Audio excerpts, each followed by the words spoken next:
Seeds to Sew International is a nonprofit organization focused on improving the lives of women and girls through access to skills training and access to education.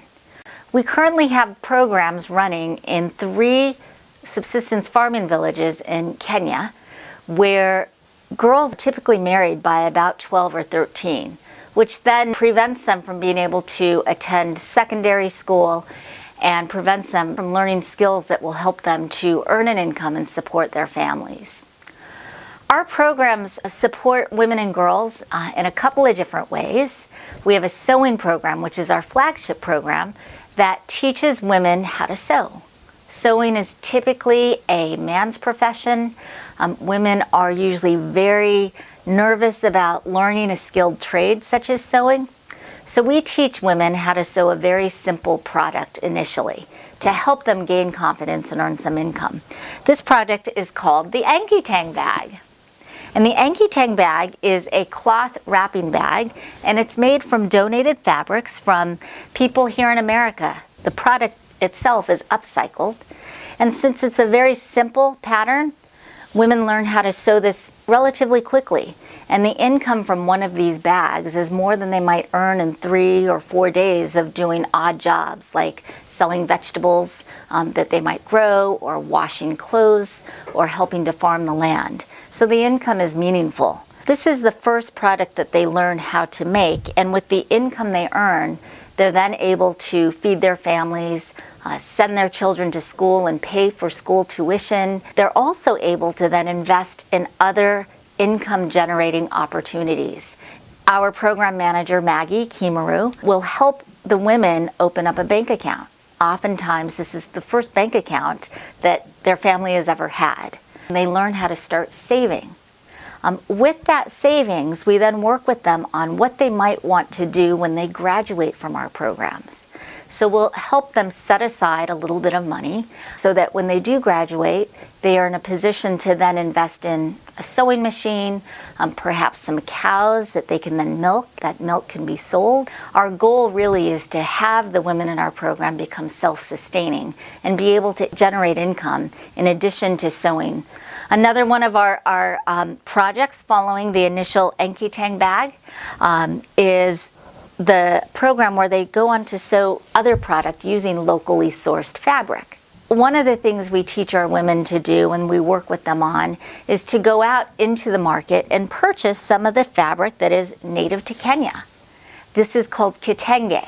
This is one of their projects that the women are really excited and very proud of to be able to do. Another really neat product that I'm really excited about is a wine bag. And the cool thing about this is a local coffee shop where we are based in Hopewell, New Jersey. They're called Burrow Bean. They have donated their burlap bags to us. It's made out of the burlap from the coffee shop, and it has the native Kenyan fabric then as accents. What this does for our women is it helps them learn how to use all of the material so that they can maximize the product they're making with the material they buy. Anki Tang is the Maasai word for cow. We chose the word Anki Tang because the cow in Maasai culture is seen as a very sacred animal. They give milk, they give life, they give meat in the time of need, and they are what measures a man's wealth. We like the word Anki Tang because it's also the animal that's often given in exchange for a woman's hand in marriage. So we see the Anki Tang bag as that giving bag of freedom and empowerment and allowing women to recognize and become perhaps the breadwinner and the leader of their family that they may not have otherwise had the opportunity to do. One of the programs is called our Anki Soma program, and this is a beading program. This was inspired by a girl named Agnes Nataya Kimpuk. And we met her in Enosayan, where we started our first sewing program. She had been disowned from her family and kicked out of school because she refused to be cut. Female genital mutilation is a practice that is common in the Maasai communities in Kenya and in other areas around the world. It is incredibly debilitating. It creates a lot of long-lasting health problems. And it's an issue that if girls had the choice otherwise and did not have the societal pressures, they most likely wouldn't undergo. Agnes, who at the time was in 8th grade when her family disowned her, decided not to get cut, and because of that, Dad disowned actually her siblings, and her mother. So they started beading as a way to earn income, the goal to be able to sell these and raise money to pay for the school tuition.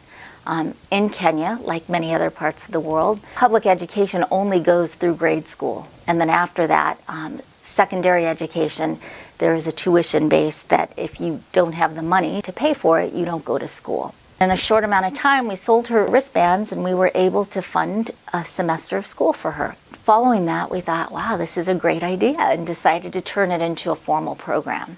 Our ultimate goal with the Enkisoma program is to make sure that the girls are educated enough to be able to provide themselves a living, but also to be able to advocate for their rights. The word Enkisoma is the word for education. So we chose that word for our beading program. So we see this as a fun way to help raise awareness about what life is like outside of the States while providing meaningful income to these girls so that they can pay for school tuition. By the way, all of these products are available on our website at www.seedstosow.org.